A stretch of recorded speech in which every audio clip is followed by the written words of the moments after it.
To add reCAPTCHA to a contact form, first, log into your Google account and visit the reCAPTCHA page. Click on Admin Console. Add a label to identify your site. Select reCAPTCHA version 3. This version does not require the selection of images to verify users. Add your domain and accept the terms of service. And then, click on Submit. Click on Copy Site Key.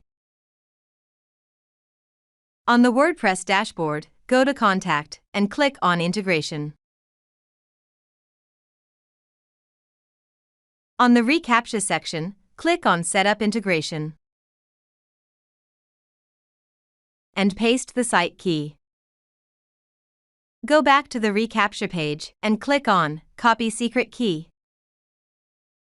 and paste it in the secret key field. Then, click on Save Changes. And that's how you add reCAPTCHA to Contact Form 7. Leave a comment and subscribe to the channel.